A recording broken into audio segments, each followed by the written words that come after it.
This channel does not promote any violent, harmful, or illegal activities. All content provided by this channel is meant for an educational purpose only.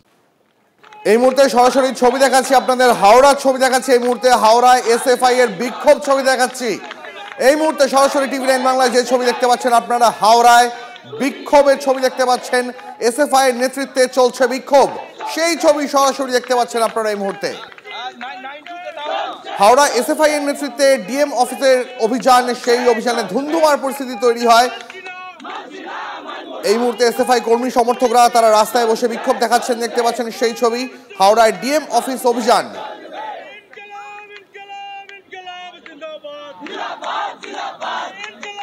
হাওড়ায় SFI এর DM office অভিযান আর সেখানে আমরা দেখতে পাচ্ছি SFI এর প্রচুর কর্মী সমর্থক তারা একেবারে বসে পড়ে বিক্ষোভ দেখাচ্ছেন এবং তারা সেখানে স্লোগানিং করছেন 26,000 চাকরি যাদের চাকরি গেল তারপর বারংবার আমরা দেখেছি বিরোধীরা পথে নেমে প্রতিবাদ করছেন আর আজকে একেবারে হাওড়া থেকে সেই ছবি আমরা আপনাদেরকে দেখাচ্ছি যেখানে ডিএম অফিস অভিযান এসএফআই এর তরফে প্রচুর পুলিশও সেখানে উপস্থিত রয়েছে বেশ উত্তপ্ত পরিস্থিতি কারণ দীপ একটা বিষয় পরিষ্কার প্রচুর কর্মী সমর্থক রয়েছে সেখানে পুলিশ করেছে এই চোরদেরকে বাঁচানোর জন্য পুলিশ দাঁড়িয়ে রয়েছে এই জন্য আজকে আমরা রাস্তা নেবে এই টায়ার চালিয়ে বিরোধ প্রদর্শন করছি আগামী দিনও যদি পুলিশ আমাদের নেতা আমাদের কর্মীর উপরে হাত তুলবে আমরা এইভাবে রাস্তায় নেমে আন্দোলন করব যে পুলিশ কর্মী যুক্ত তার শাস্তির দাবি করছে হ্যাঁ অত দালাল তো পুলিশ মানে তৃণমূল কংগ্রেস দালাল পুলিশ মানেই হচ্ছে মমতার দলদাস পুলিশ চটি চাটা পুলিশ অভিষেকের দালাল মমতার দালাল পুলিশ আপনার নাম কুশল পান্ডে অর্থাৎ যে অভিযুক্ত পুলিশ কর্মী যার বিরুদ্ধে তাদের অভিযোগ তার শাস্তির দাবি করছে বিজেপি ক্যামেরা সূর্যেন্দ্রের সঙ্গে সুজয় টিভি9 বাংলা পাশাপাশি দুটো ছবি দেখাচ্ছিলাম আপনাদের একদিকে হাওড়া ছবি দেখাচ্ছিলাম সেখানে এসএফআই এর নেতৃত্বে বিক্ষোভ আর একদিকে দেখাচ্ছিলাম সেন্ট্রাল এভিনিউ ছবি সেখানে বিজেপির নেতৃত্বে বিক্ষোভ ইস্যু একই নিয়োগ দুর্নীতির জেরে 26,000 চাকরি বাতিল এবং শাসক দলের যে বিরোধীরা রয়েছে সব কটি দল রাস্তায় নেমে তারা বিক্ষোভের নেতৃত্ব দিচ্ছে আমাদের সহকর্মী সেন্ট্রাল এভিনিউ থেকে সরাসরি রয়েছেন সুজয় আমি সুজয়ের কাছে চলে যাব সুজয় যে বিক্ষোভ চলছে এখনো পর্যন্ত কি ছবি কি বলছেন নেতারা কি অভিযোগ তাদের দেখো সরাসরি ছবিটা দেখাবো এই মুহূর্তে এমজি রোড অবরুদ্ধ রয়েছে এবং রাস্তার মাঝখানে তারা টায়ার জ্বালিয়ে প্রতিবাদ কর্মসূচি পালন করছেন বিজেপি নেতারা এবং তাদের বক্তব্য যে গতকাল তারা রাজ্যের যে শিক্ষাক্ষেত্রে দুর্নীতি তার প্রতিবাদে তারা বিক্ষোভ কর্মসূচি পালন করেছিলেন কিন্তু সেখানে পুলিশি হেনস্থার মুখোমুখি হয় এবং গতকালই কিন্তু সেই বিক্ষোভেই টিভি9 বাংলার উপরও টিভি9 বাংলাকেও কিন্তু হেনস্থা করেছেন ছবিটা দেখতে পাচ্ছ সরাসরি যে ছবি দেখা যাচ্ছে যে পুলিশ কর্মীর অভিজিৎ সমাদ্দার তিনি হেনস্থা করেছেন দমগ্ন ঘোষকে এবং তিনি টিভি9 বাংলার সৌরভ দত্তকেও হেনস্থা করেছেন আমি সরাসরি আরো একবার যিনি রাস্তায় বসে রয়েছেন তাদের সঙ্গে একটু কথা বলার চেষ্টা করবো টায়ার জ্বালিয়ে প্রতিবাদ কিসের থেকে দূর হটো চোর মুখ্যমন্ত্রী বাংলা থেকে দূর হটো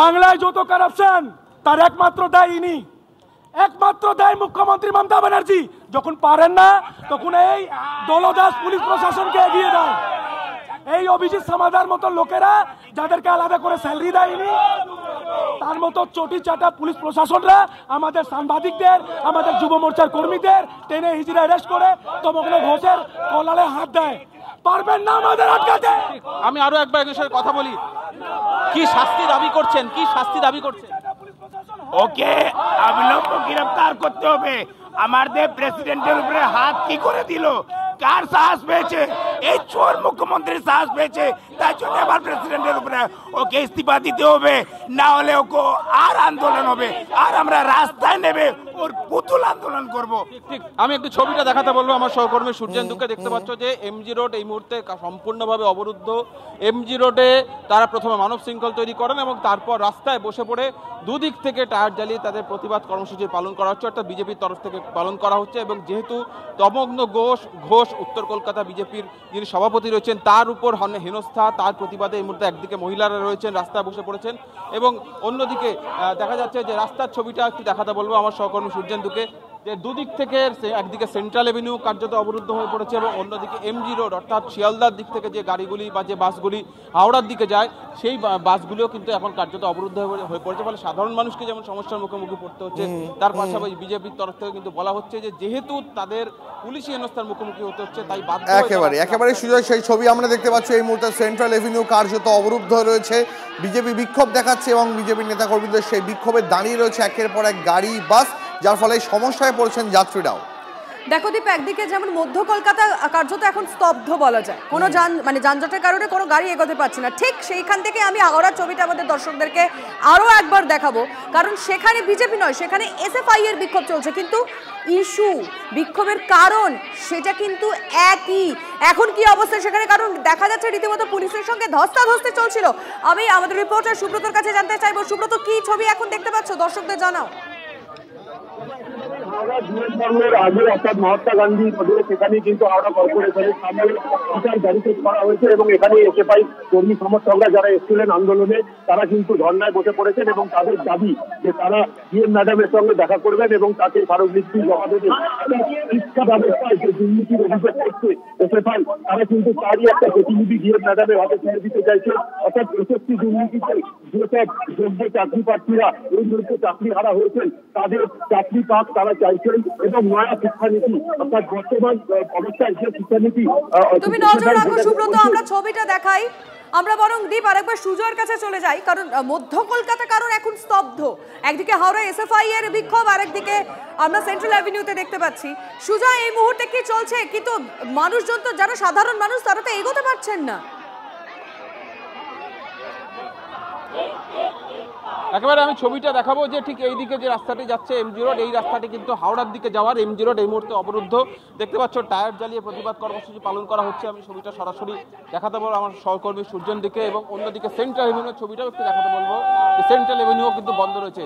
আমরা এখানে যারা রয়েছেন বিজেপির কর্মকর্তা তাদের সঙ্গে একটু কথা বলে নেওয়ার চেষ্টা করব যে এই যে প্রতিবাদ কর্মসূচি তারা পালন করছেন তাদের জন্য যে সাধারণ মানুষকেও সমস্যার মুখোমুখি পড়তে হচ্ছে, আমি একটু সরাসরি জানার চেষ্টা করব। আজকে আপনারা রাস্তায় নেমেছেন, প্রতিবাদ করছেন, কিন্তু মানুষেরও তো সমস্যা হচ্ছে, রাস্তা অবরোধ। কিসের সমস্যা? মানুষের জন্য তো আমরা দাঁড়িয়ে আছি। দেখলেন তো 24,000 চাকরি খেয়ে গেছেন, আমরা তো মানুষের জন্য তো দাঁড়িয়ে আছি এখানে। মানুষের কি অসুবিধা হবে বলুন? আজকে রাস্তায় নামলেন, মিছিল করলেন, টায়ার জ্বালিয়ে প্রতিবাদ অবরোধ, সেই দাবিগুলো কি কি? কালকে আমাদের জেলা প্রেসিডেন্টের উপরে কি করে আপনি দেখলেন হামলা হয়েছে, তারপরে কালো ধরে টেনে নিয়ে অ্যারেস্ট করা হয়েছে। এটা কি মানবিকতা? এটা কি মানবিকতা আছে বলুন আপনি? একটা পোস্ট হোল্ডার আমাদের জেলার প্রেসিডেন্ট, তাকে কিভাবে করেছেন, অনেকজনকে করেছে। কালকে তো আপনি দেখেছেন, আপনাদেরই আমরা দেখেছি কালকে মিডিয়াতে আপনার চ্যানেল 9-এর মানে রিপোর্টারকে তুলে নিয়ে গেছেন। এইভাবে কালা ধরে এইরকম হয়? একেবারে দেখতে পাচ্ছ যে তাদের বক্তব্য, একদিকে তমগ্ন ঘোষকে যেভাবে হেনস্থা করা হচ্ছে, অন্যদিকে সংবাদ মাধ্যমের উপরেও যে পুলিশ হেনস্থা তার একেবারে সুজয় আমরা গতকালই দেখেছিলাম যেভাবে আমাদের প্রতিনিধি সৌরভ দত্তকে হেনস্থা করা হয়েছিল।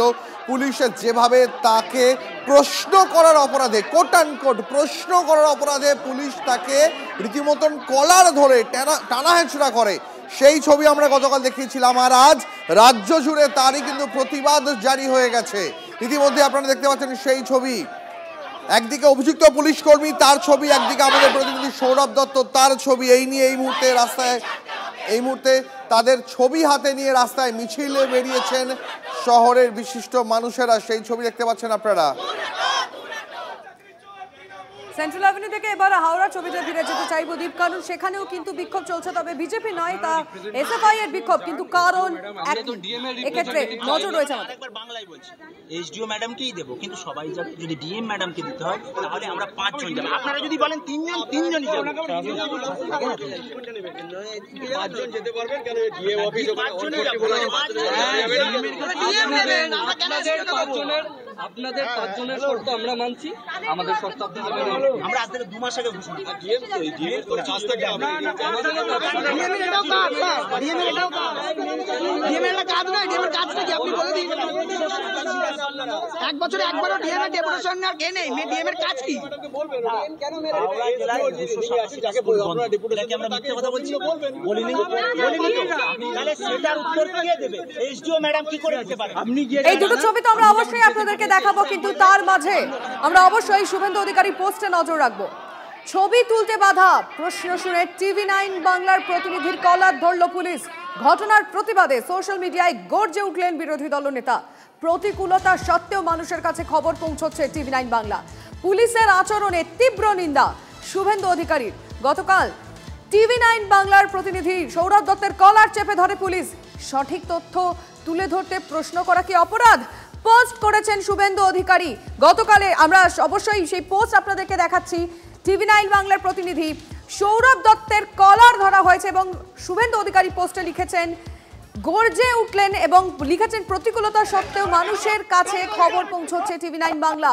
পুলিশের আচরণের তীব্র নিন্দায় শুভেন্দু অধিকারী। দেখো, একদিকে লিমা যখন শুভেন্দু অধিকারী তিনি এক্স হ্যান্ডেলে তার প্রতিবাদ পোস্ট করেছেন, অন্যদিকে রাজ্যেও কিন্তু সেন্ট্রাল এভিনিউ ছবি দেখালাম, সেন্ট্রাল এভিনিউতে সেখানে বিজেপির নেতৃত্বে সেখানে নাগরিকেরা তারাও কিন্তু হাতে পোস্টার প্ল্যাকার্ড নিয়ে প্রতিবাদ মিছিল বার করেছেন। সেই ছবিটা আরো একবার দেখায়, সেন্ট্রাল এভিনিউ ছবিটা। সেন্ট্রাল এভিনিউতে প্রতিবাদ, বিজেপির অবরোধ করে তারা এই মুহূর্তে বিজেপি কর্মীরা রাস্তায় অবরোধ করছেন। উনি এই প্রতিবাদ উত্তর কলকাতা হচ্ছে বা সারা বাংলায় হবে, 26-এ ওনাকে এটার জবাব দিতে হবে। ওনার বিদায় নিশ্চিত। গতকাল আমাদের সমস্ত মহিলা ভাইদের, সমস্ত দাদাদের গায়ে যেভাবে পুলিশ, সংবাদ মাধ্যমের উপরেও তো চড়াও হয়েছিল পুলিশ। হ্যাঁ, দেখেছেন তো আপনারা। সাধারণ মানুষ যদি এরপর না জাগে, এরপর কি হতে পারে বাংলায় বুঝে নিন আপনারাই তো দেখাচ্ছেন যে কি হয়েছে। প্রতিটা মহিলাকে চ্যাংদোলা করে কিভাবে নিয়ে গেছে। এত সক্রিয়তা ওনাদের নিজেদের মন্ত্রিসভায় যারা স্ক্যাম করছে তাদের বিরুদ্ধে তো কিছু করছে না। আমরা নামলেই তাদের বিরোধিতা লাগে। আমরা আজকে বলে গেছি এবং সবথেকে আশ্চর্যজনক ব্যাপার, কমিউনিকেট করছে কি লোকাল থানার অফিসার। এখানেও পুলিশ তন্ত্র চলছে। তো আমরা বলছি অভিজিৎবাবু বাদবাকি কথাগুলো বলবে, কিন্তু আমরা আবার আসবো, আমরা আবার দেখা করার চেষ্টা করব, কারণ আমাদের এখানে সংঘাত করা উদ্দেশ্য নয়। আমরা একটা সমাধান সূত্র খুঁজছি। সংঘাত যখন করতে নামবো তখন এত কাউকে কোনো প্রশ্নের জবাব উত্তর কোনো কিচ্ছু দেবো না, তখন শুধু সংঘাতই করব। কিন্তু যে পরিস্থিতি তারা তৈরি করছে, যে মানসিকতা তারা দেখাচ্ছে, এটা যোগ্য চাকরি প্রার্থীদের পক্ষে খুব একটা ভালো বার্তা যাচ্ছে না। আমি আবারও বলছি, মমতা বন্দ্যোপাধ্যায় দম্ভ ছাড়ুন, রাজনীতির ঊর্ধ্বে উঠুন, অভিজিৎবাবুর প্রস্তাব মানুন। যেই আচরণ আপনি আজকে দেখালেন আপনাদের স্বশাসিত সংগঠনের সংস্থার মাধ্যমে লোকজনদের দিয়ে, এটা খুব একটা ভালো বার্তা ক্যারি করে না। বাকিটা অভিজিৎবাবু বলবেন। আমরা দেখা করতে এসেছিলাম চেয়ারম্যানের সঙ্গে, উনি নেই। সেক্রেটারিও দেখা করতে উৎসাহী হননি। আমি কৌস্তববাবু যেগুলো বললেন অনেকগুলো টেকনিক্যাল পয়েন্ট, আমি ওই টেকনিক্যাল পয়েন্টে যাচ্ছি না। আমি যাদের সঙ্গে কথা বললাম তারা সকলেই আমার পূর্ব পরিচিত, তারা ভালো মানুষ। তাদের সঙ্গে তাদেরকে জানিয়ে গেছি কি বলা, কি কমিউনিকেট করতে হবে চেয়ারম্যানকে, এবং যে পুলিশ অফিসার ছিলেন তাকেও বলে গেছি যে আপনি চেয়ারম্যানকে একটু খবর দিন, আমরা কালকে আসবো। আবার একটা অ্যাপয়েন্টমেন্ট হয়ে যাক, আমরা কালকে এসে 5-6 জন গিয়ে ওনার সঙ্গে কথা বলে আসবো যে মিরর ইমেজটা যাতে পাবলিশ করা হয়, এবং এই পাবলিশ যে যারা করতে দিচ্ছেন না তাদের বিরুদ্ধে গিয়ে এবার এই স্বশাসিত সংস্থাকে কাজটা করতে হবে। তা না হলে যারা যোগ্য প্রার্থী তারা চাকরি হারিয়েছেন, আর সেইটাকে কেন্দ্র করে মুখ্যমন্ত্রী বিভিন্ন রকমের খেলা খেলছেন, ভাওতাবাজি দিচ্ছেন। এইটা আর মেনে নেওয়া যাবে না। আশা করছি সব পক্ষের একটা সদ্বুদ্ধির উদয় হবে, আর না হলে অন্য রাস্তা তো খোলা আছে, তখন দেখা যাবে কি হয়। বলছি আপনি আজকে এসেছিলেন চাকরিহারাদের নিয়ে কথা বলতে, এখানে যে বিভিন্নভাবে যারা এসে কথা বললেন সব থেকে কি কোনো ইতিবাচক মনোভাব মনে হলো? না, তারা তো অত্যন্ত মধ্য শ্রেণীর কর্মী। ঠিক আছে, আমি কথা বললাম কারণ তারা আমার পূর্ব পরিচিত। আমি এখানে 11-12 বছর ল ইনচার্জ ছিলাম। ঠিক আছে, তারা সকলেই আমাকে জানেন, আমার সঙ্গে সম্পর্ক প্রত্যেকের খুব ভালো। তো আপনারা হয়তো লক্ষ্যও করেছেন যে অনেকের সঙ্গে আমি কাঁধে হাত দিয়ে কথা বলছিলাম। তো আমি তাদের বিরুদ্ধে তো নই, তাদের সঙ্গেই আমার সখ্যতা। তো আমি তাদেরকে জানিয়ে গেছি যে কি আমরা চাই। ওনাদের আচরণে ঠিক আছে, ওনারা আসতে পারেননি, চেয়ারম্যান নেই, হয়তো তিনি একটু ঘাবড়ে গেছেন যে আমরা আসছি শুনে চলে গেছেন, আর সেক্রেটারি কথা বলতে চাননি, আগ্রহী হননি। ঠিক আছে, আগ্রহী যদি না হবেন, আমরা চেয়ারম্যানের সঙ্গে কালকে আবার দেখা করার চেষ্টা করব। যদি সেটা